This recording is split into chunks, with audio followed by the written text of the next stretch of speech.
de la mañana con casi 4 minutos y estamos con nuestra querida doctora Medicina General, la doctora Rosario Villarreal. ¿Cómo estás, Rosario? Muy Bienvenida. Bien, gracias. ¿Todo ¿Ustedes? bien? Sí, bien, bien. Bien, las alergias nomás, que nos tienen chato Sí, esta cuestión. sí. Se confunden de repente con el Exacto, resfrío, ¿ah? con el resfrío y se unen. Ya. Sí, ¿Cómo entonces, es eso? A ver, porque la explícanos. gente alérgica ¿Ya? tiene más probabilidades de tener estos síntomas, digamos. Ya. Entonces, yo soy alérgica y con el polen y el polvo de esta época tengo más síntomas y si aparece un virus por ahí, entonces además estoy resfriada y entonces Y todo aumenta. aumenta todo. ¿Y cómo me doy cuenta yo que es resfrío o alergia?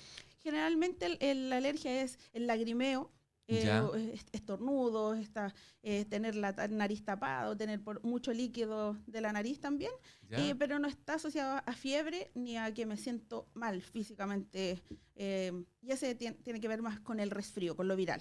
Perfecto. Mira, buen datito ese, ¿ah? Sí, Porque estamos en plena época de alergias. así es. Hay gente que sufre mucho por eso, Muchísimo. ¿cierto? La pasa Terrible. muy mal. Los niños sobre todo. Sí. A propósito de los niños, vamos a hablar de la depresión infanto-juvenil Exactamente. esta mañana. Ujú. Cuéntanos al respecto. ¿Cómo es esto? ¿Cómo nos damos cuenta? Siento que es un tema súper importante Absolutamente. de tratar porque suele confundirse, porque no es igual que en el adulto, ni en el adulto mayor, también es diferente. Pero en los niños y en los adolescentes va a depender de la edad de la que estemos hablando, pero ¿Ya? vamos a generalizar, en que no es el clásico de estoy deprimido y lloro todo el tiempo y no quiero comer y quiero estar solo. Generalmente que es lo que nosotros pensamos de la depresión en un Claro, adulto, en un adulto, como sí. en las películas, ¿cierto? Me encierro, no como. Eso en una persona es adulta. una persona adulta. Mientras que en un niño, va a depender de la edad, puede haber cambios que nosotros los vamos a interpretar como mañas. A ver, Sí. explica Entonces empieza a tener, él era un niño tranquilo, ¿Ya? hacía sus cosas, jugaba en el colegio, le iba bien, y de repente empezó a hacer pataletas. Ya. De repente empezó a hacer problemas en el colegio, empezó a tener malas notas. Ya, ¿qué pasa? Mira, creció y cambió, entonces hay que castigarlo. Y al final no era eso por lo que estaba teniendo este cambio de conducta, sino que era porque está sintiéndose mal, triste, pero no sabe ni cómo decirlo, o sea, cómo ¿Ya? expresarlo, ni qué hacer. No tiene las mismas herramientas que nosotros. Entonces empiezan estos cambios de conducta.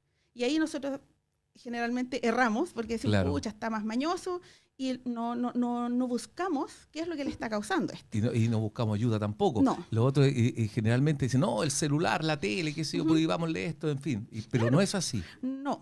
O sea, las pantallas ojalá las tuviéramos medidas en algunos horarios del día para tener otras actividades. Claro. Pero que un niño de repente empiece a dejar de crecer, mira, o sea, deja de crecer, deja de engordar y hoy se está quedando más chico. También puede ser un síntoma depresivo. Mira. Ajá. Entonces, súper importante, por eso tanto controles de enfermera y de repente la enfermera lo mandó al psicólogo. ¿Por qué sería eso?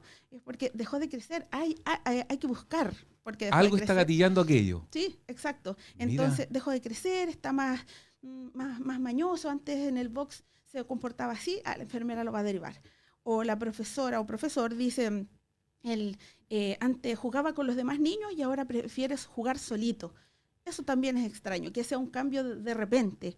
Nosotros tenemos que buscar qué es lo que está sucediendo. A veces no es algo en el hogar, a lo mejor es algo en el transporte. Algo por externo. Ejemplo, algo externo. Al hogar. Exacto. O en el hogar, o en la escuela. O sea, va a depender de donde lo veamos y empezar a investigar qué está sucediendo, por qué mi hijo cambió su forma de ser, cambió su conducta. Y no es solamente que hoy quiere portarse mal, sino que se está sintiendo de una forma que no sabe expresar. Y eso como si no se dan cuenta los papás, ¿cierto? Uh-huh. Porque ahora, digámoslo, Rosario, Uh-huh. generalmente los papás están un poco en casa. Sí, pues tenemos ¿cierto? menos tiempo con los hijos. Generalmente es la profesora la que se da cuenta del comportamiento que Uh-huh. está cambiando en el pequeño, Sí. en el párvulo, qué sé yo, en el pequeñito de la Uh-huh. básica, y los derivan al psicólogo, que ahora Sí. los colegios todos tienen psicólogos. Exactamente, ahora hay un montón de redes, entonces Claro. Desde la profesora o profesor lo lleva al psicólogo, empiezan a ver y generalmente se hace una conexión con APS. O sea, ellos dicen, nosotros lo estamos tratando, pero no está mejorando, le dicen a la mamá que lo Ya. lleve Y si no sucede de esa forma, se comunican también por medio de trabajadoras sociales, por ejemplo, y podemos comenzar a evaluar tratamiento, qué está sucediendo, investigar. Y aquí a los chicos cuando ya dice la psicóloga, ¿lo Sí. deriva al psiquiatra después o no? A médico general. Al médico general primero, ya. Sí, a médico general. Cada CESFAM tiene este programa de salud mental en donde trabaja la trabajadora o trabajador social, ¿Ya? psicólogos y médicos. Entonces, hacemos controles, evaluaciones, tratamientos farmacológicos y si eso no mejorara, hemos intentado hasta nuestro nivel de atención, ¿Ya? entonces nosotros presentamos estos casos, algo que se llama consultoría infanto-juvenil con un psiquiatra que va a cada uno de los SFAM y presentamos el caso. Ellos evalúan al niño y nos dicen, miren, están bien, pero hay que hacer esto, o en realidad este es un diagnóstico superior al tratamiento de SFAM, hay que llevarlo al COSAM, que ¿Ya? es Sí, sí, superior, y o si no, hay que derivarlo a psiquiatría al hospital. Eso va a depender del diagnóstico, pero hay escalas. Hay escala. Sí. Es complicado, debe ser muy complicado, me imagino, se me ocurre, ¿cierto? Que te diga el psiquiatra, ¿sabe que hay que medicar al niño? Sí. ¿Cierto? Debe ser muy Sí. complicado para el papá y para el niño Exactamente. también, me imagino. Sí, es muy complejo. Hay un punto en donde, claro, se causa un rechazo, como desde Claro. tan chico Claro. voy a tener que darle pastillas y se va a Mm. acostumbrar, y cuando sea más grande va a ser adicto. Las típicas Sí. preguntas que se hace uno como papá. Sí, pero es muy importante decir una cosa. Cuando nosotros nos deprimimos, hay químicos cerebrales que no están produciéndose o no están funcionando de la manera correcta. Entonces, no es algo que tenga que ver con yo quiero mejorar. Tiene que ver, Claro. 1% es yo quiero mejorar y tengo que hacerlo buscando actividades y apoyo y psicoterapia. Y está al otro lado que necesitamos ayudar el químico cerebral. Claro. Ese que Entonces, activa lo que te está faltando en la... Exacto. Y Claro. eso, por eso medicamos. Entonces, con eso generalmente nos da la oportunidad de un funcionamiento más normal para buscar otras estrategias y salir de este proceso depresivo. Yo creo que este tema es tan importante, interesante, Ujú. porque se me ocurre, yo nunca hubiese pensado, ¿cierto?, que un pequeño, un párvulo, Ujú. un niño de primero básico, de segundo básico, sufrían depresión. De verdad que me llamó la atención cuando me dijiste, Miguel Ángel, vamos a hablar de esto. Ujú. De verdad que me llamó la atención. Sí, antiguamente se creía que no existía. Y le ponían un coscorrón a uno, pues, ¿cierto? Claro, Sí, sí. pues yo soy de ese tiempo. Oye, está el coscorrón o Ujú. qué sé yo, no salís más, te quedas en casa. Exactamente. Entonces, el argumento actual también es muy importante, es que cuando yo era chico me pegaban. Claro, es y verdad. mírame lo bien que estoy. Mm. Entonces, Lo digo siempre eso yo. y me dan ganas a mí de decirle, ¿en serio? Sí. Porque tenemos un montón, los adultos tenemos un montón de dificultades como para expresar lo que Sí, sentimos. es verdad. Lloramos con vergüenza, nos escondemos para llorar porque es algo que no se debe hacer. Hablar de los problemas te hace ser más débil. Y verdaderamente no, pues sí, para eso está hecho el llanto. Entonces Claro. yo lloro, me despejo y sigo mejor. Entonces, los golpes y los castigos no son el tratamiento, no son la forma para tratar a un niño que está cambiando su conducta. Entonces, es importante también una cosa, lo que nosotros como padres le digamos a nuestros hijos, ellos los van a creer. Ya. O sea, si yo le digo, eres tonto, eres flojo, eres malo, él dice, mi papá y mi mamá me lo están diciendo, por lo tanto, yo soy tonta, soy floja y soy mala. Entonces, tratar dentro de lo posible, todos los que nos están escuchando, que no decirlo de esa forma, o sea, modificar el lenguaje. Oye, te apoyo en esta tarea porque vi que te costó o vi que te has demorado un poquito más, yo te apoyo, en vez de decir, oye, que eres tonta. Sí. O, fíjate, te dije que guardaras esto, y es difícil porque ahí viene la frustración de uno como adulto, de decir, pucha, este cabro que no hace lo que yo le dije. Pero en realidad, ¿te acuerdas que hablamos de esto? Lo vamos a repetir. Es O sea, extremadamente siempre complejo. hay que usar el tino, digamos. Exacto, porque el niño no va a decir, oye mamá, tú me estás diciendo esto y yo pienso lo contrario. No, algunos o se deprimen o hacen el efecto contrario, no hacen nada. Me Claro. refiero a hacer guarda esto y no, bota más cosas al suelo. Entonces hay que ir manejando el lenguaje que tenemos con ellos. Rosario, lo otro que se escucha muy a menudo. Voy a ir a la pregunta primero. Ujú. Dice, mi hijo tiene 20 años y está con terapia, con psicóloga, ¿Sí? porque supuestamente dice que le da ansiedad por comer algo dulce o salado. Ujú. Esto comenzó el periodo de la pandemia. El periodo de la pandemia fue un antes y un después, Sí, ¿ah? Para sí. muchas enfermedades mentales, digámoslo, ¿cierto? mucho. Claro, en este caso, la ansiedad, que es no sé responder de forma correcta a un evento que está sucediendo, Ya. me puede dar de comer o de dejar de comer, o de morderme las uñas, o de tirarme el pelo, comerme el pelo. O sea, hay miles de formas de expresarlo. Entonces, por eso esta persona está con terapia, porque hay que ver qué cosas causan ansiedad y qué herramientas yo aprendo a utilizar para poder disminuir esa ansiedad que no sea directamente con la alimentación. Claro, mira qué interesante. Ahí está la respuesta. Te iba a consultar que siempre decimos, oh, estos cabros de ahora son flojos, no hacen nada, son violentos, qué sé yo, pero yo siempre he pensado que una familia armoniosa forma personas felices, ¿cierto? Por lo tanto, todo esto que los chicos adquieren más adelante es porque han vivido de formas diferentes, Sí, pues, ¿cierto? definitivamente. Porque el hogar es, sin lugar a dudas, donde nace todo. ¿Cierto? Es Sí. el origen de todo, del buen comportamiento, de que sea caballero, educado, respetuoso, en fin. Esto se da. Sí, está dos factores muy, muy grandes en el tema de todas enfermedades de salud mental, que es la herencia Claro. y el ambiente. Entonces, si mis padres son depresivos, lo más probable es que yo también tienda a ser depresivo. Entonces, yo nazco con esta carga y mi ambiente en general es tranquilo, las cosas normales de una vida, lo más probable es que no se desencadene una depresión. Pero si este ambiente además es hostil, Claro. además tengo problemas en la escuela, porque hay niños que me molestan, porque hay profesores que quizás me vulneran, o no sé, tengo una enfermedad crónica, soy niño y soy diabético, Claro. y me tengo que inyectar, claramente me va a llevar a síntomas más depresivos. Rosario, lo otro que me imagino que el bullying que ocurre muy a menudo, ¿cierto?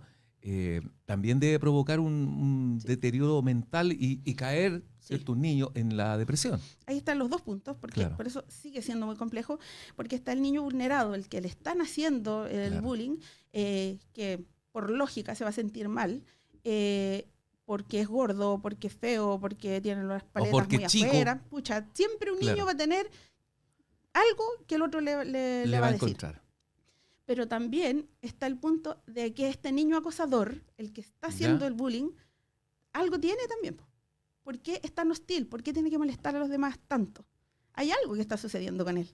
Entonces, no es algo que sea evidente, pero a lo mejor tiene problemas en su casa, a lo mejor hay violencia, hay consumo de drogas en los papás, no tiene papás, a lo mejor vive con la abuelita, y la forma de exponer esto es molestando a los demás. Entonces ahí están las dos caras de la moneda, que ambas son válidas, pero van a atacar de diferente manera. Mira qué interesante este tema, me fascinó. Dice, hola, buenos días, tengo una hija de 8 años, ella es tímida y de unos meses atrás dejó de hablar en el colegio y con la gente externa a la familia no habla nada, dice. Mira, es preocupante esto, ¿eh? Le dan rabietas fuertes, ahora está con psicólogo. ¿Qué podría estar pasando? Ya, es claro, si es en el colegio, puede que haya sido con un adulto, puede ser, o porque si fuera solamente con niños, tampoco no querría hablar solo con niños. Generalmente esto hay que verlo persona a persona. Claro. Pero como no quiere hablar con nadie más, eso se llama mutismo selectivo. O sea, yo decido con quién hablar. No es que sea una capacidad orgánica, no es mi cuerpo, mis cuerdas vocales que no funcionan, sino que es mi mente. Bloqueo. O sea, un bloqueo. No tengo la capacidad de hablar porque me siento muy, muy, muy ansiosa o muy nerviosa. Entonces, esto lo debe haber desencadenado un trauma, no sabemos cuál, con alguna persona, pudiera ser niño o adulto, que le pasó algo tan grave que ella bloquea la capacidad de expresarse verbalmente. ¿Cómo sacarle ese? Yo creo que debe ser muy angustiante para la familia querer, ¿cierto? Querer que te cuente la niña, o el niño en este caso. ¿Cómo se hace eso? ¿Con psicólogo, psiquiatra? Sí, todo eso? psicoterapia. Psicoterapia, bien, ya. Porque ahí hay herramientas, hay que ir. Primero que en este caso la niña confía en ti, que tú no eres otro enemigo, y que haya una confianza, que podamos ir conversando y no directamente hablar de eso, sino que de un montón de cosas para que solita, entre juego y juego, digamos, ella suelte qué es lo que está pasando. Y esto es largo. Hacerlo como un juego. Sí, para estas edades sí. Y esto es muy, muy largo porque cerebralmente es un cerebro verde. Ya. Entonces lo que nosotros podemos decir con un cerebro maduro es esto es lo que me pasó, tengo que defenderme y tengo que tener estas estrategias para mejorar, y los niños no la tienen. Hasta ciertas edades solamente ellos piensan, me quieren, no me quieren, y nada más. Nada más. Verde, negro o blanco. Exactamente. Lo otro, Rosario, que en este tipo de situaciones, cuando son violentados, ¿cierto? De cualquier índole, generalmente pasan años y años. De repente, cuando están viejos, cuentan. Sí. ¿Sabes que yo era así por esto? Exactamente. Me pasó. Sí. ¿Por qué cuesta tanto soltar aquello? Porque muchas veces las figuras de cariño, de apego, los padres que deberían ser, a lo mejor no lo son, no son esta persona que yo puedo confiar, porque si yo le digo no me va a creer, Claro. si yo le digo me va a pegar, si yo le digo me va a castigar. Por eso el castigo y el golpe. Puros temores. Puros temores. Entonces, como nadie me va a creer, no me van a apoyar, mejor me quedo callado porque esto va a ser un problema. También las amenazas de quienes ejercieron la violencia. Claro. Si tú le dices a alguien te mato, o mato a tu mamá, o hago algo, o nadie te va a creer, o te van a llevar a cename, no sé, hay un montón de cosas de miedo, así te van a sacar de tu hogar y te van a llevar a un hogar de acogida si tú cuentas. Los niños no cuentan. Es increíble esto, como parece de película lo que, Sí. lo que relata Rosario, pero es de la vida real. De la vida y la real. vida real de repente es más violenta que en una película. Exacto, mucho más. Generalmente estos ataques, generalmente con el ámbito sexual, digamos, tienen que ver incluso más con gente que se conoce. Ya. Adultos que conocen al niño, un familiar, un vecino, un amigo familiar. Entonces, además es alguien de confianza. Entonces, chuta, si me lo dice el tío Pepe, Claro. entonces... Bueno, eso ya está documentado, Sí. que generalmente las personas que son violentadas es por gente muy cercana, muy o cercano. la misma familia, hermanos, el tío, el papá, la mamá. Y uno dice, ¿pero cómo? Se da, Exacto. ¿cierto, Rosario? Sí, entonces a veces también, digamos, los padres saben y prefieren ocultarlo. Entonces al ocultarlo ya este niño o este individuo dice, chuta, mis papás son los que tienen que proteger y luchar, no Y lo no lo hicieron por hacen. proteger a un tío. Entonces ya, ahí falla toda ley de defensa. Entonces ahí se van transformando estos síntomas en enfermedades psiquiátricas, quizá no ahora, pero en la adultez sí. Por eso soy inseguro, Sí, por eso claro. soy enojón, por eso no confío en nadie, porque algo cambió en mí y me hizo ser de esa manera. Qué interesante este tema. Dice, hola, mi hijo tiene 11 años, nació extremadamente prematuro, dice. De 5 meses tiene problemas de motricidad fina y lo pasa muy mal en el trabajo de arte, dice, y tecnología. Pero el lenguaje, la profesora lo entiende por su letra. Siempre está diciendo, está feo, está malo, y dice, ya, y eso es lo problema de motricidad. Claro, ahí Deben pucha, sufrir también estos pequeños. exacto, porque mucho. no es algo de que quiero escribir mal, sino que no tiene la capacidad motora Claro, de para escribir hacerlo. de una forma mejor, quizá por algún daño cerebral que nos esté causando esta dificultad para escribir. Entonces ahí el tino del adulto, que insisto, vuelvo atrás, tiene que ser de nosotros y decir, chuta, este niño se va a afectar mucho con esto. Entonces, en lugar de decir, está feo, hagámosla más redondita, mira, Claro. que sea como una pelota. O sea, hay muchas herramientas en el lenguaje que nosotros como adultos tenemos que modificar. Y pensar que hay mucha gente que no tiene esa posibilidad de ir a un psicólogo, Rosario. Sí. Y ahí la mamá es psicóloga, es Sí. enfermera, doctora, en fin, las hace todas. Vamos a más preguntas. Dice, cuando falleció mi papá hace 10 meses, mi hijo estaba presente. Dice estar bien, pero no quiere hablar de eso.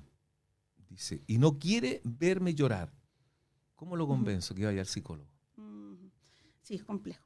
Sí. Complejo ese tema, ¿cierto? Claro, porque eso... Tiene 16 años, además. El duelo es parte de la vida, Claro. pero lo que no significa que siempre estemos preparados para trabajar este duelo. Entonces, este abuelo debió ser súper cercano a este niño, entonces esta pérdida ha sido para él una fragmentación de su vida. Entonces, primero se puede hablar con él, mira, vamos a contar esta historia, si no quieres hablar de la pérdida de tu abuelito, vamos a hablar de otras cosas, pero es para poder ver cómo seguimos en esta vida sin que estés triste. Y también se puede decir sin hablar del tema, poder ir hablando de otras cosas para hacer un acompañamiento en el periodo del duelo. Mira, qué interesante. Mi querida Rosario, nos está pillando el tiempo. Mi querida doctora, ¿qué recomendamos a la mamá, ¿cierto? Si si tiene alguna característica de las que tú has mencionado con respecto a la salud mental de los niños. ¿Qué se les recomienda? ¿Qué hace? Observar estas cosas, qué cosas extrañas sucedan con mi hijo, por ejemplo, es algo, perdón, me voy a ir un poquito en el tiempo, pero que No, dale nomás, no, sí, dale mi nomás. niño empiece a robar. Es que es algo que Mira. tiene un contexto como de lo muy malo, ¿cierto? Eso, empezar a robar de repente, eso es una llamada de atención. El niño está queriendo que nosotros pongamos atención en esto. No es por tener plata ni por otra cosa, sino que quiere que yo ponga atención Está en expresando esto. algo. Está expresando Te algo. está hablando. Sí. Entonces, cuando suceda algo así, hablarlo, por ejemplo, pueden ir a buscar una hora al CESFAM, en este caso, con la trabajadora social, Ya. para que ella evalúe y va a derivar a psicólogo y el psicólogo va a determinar si se deriva a médico para tratar. Pero eso es lo importante. Si veo algo extraño, empezar a buscar qué es lo que está sucediendo con mi pequeño o pequeña. Mira qué interesante este tema, porque hay muchos niños que llegan con gomas, que sé, con lápiz a la casa, y uno dice, algo está diciendo el niño, algo está expresando.